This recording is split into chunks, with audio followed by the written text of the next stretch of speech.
C'est là-haut que tu allais lire Le Roi de l'Or? Non, il n'y est plus. Pour bouquiner tranquille, je grimpais tout en haut d'un arbre.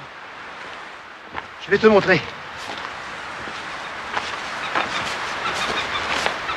On m'avait défendu de monter aux arbres.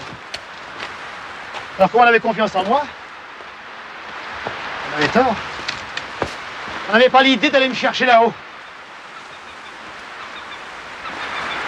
C'était épatant, je ne voyais que le ciel.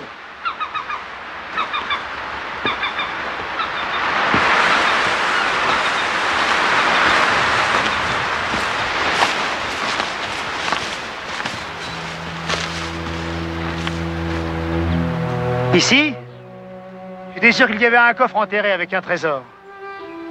Je m'étais procuré une pioche et je creusais, je cherchais.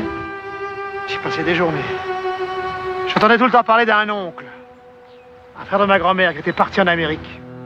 J'étais sûr qu'il reviendrait pour me dire où se trouvait le trésor. Pour moi, le roi de l'or, c'était lui. Mon oncle d'Amérique. Je le cherche toujours.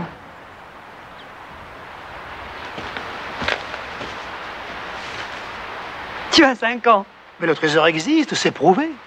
Il y en a même sans doute plusieurs. Toutes ces îles servaient de cache aux corsaires et aux flibustiers. Tu sais que tu es la première personne qui partage avec moi d'aussi redoutables secrets. Mais nous avons dit déjà que nous n'étions que les autres. Un enfant sauvage, abandonné, loin des autres, ne deviendra jamais un homme. Il ne saura jamais marcher ni parler. Il se conduira comme un petit animal. Grâce au langage, les hommes ont pu transmettre de génération en génération toute l'expérience qui s'est faite au cours des millénaires du monde. Il ne peut plus maintenant, et depuis déjà longtemps, assurer à lui seul sa survie. Il a besoin des autres pour vivre. Il ne sait pas tout faire. Il n'est pas polytechnicien. C'est un crabe. Si tu ne veux pas qu'il te pince, il faut le tenir comme ça.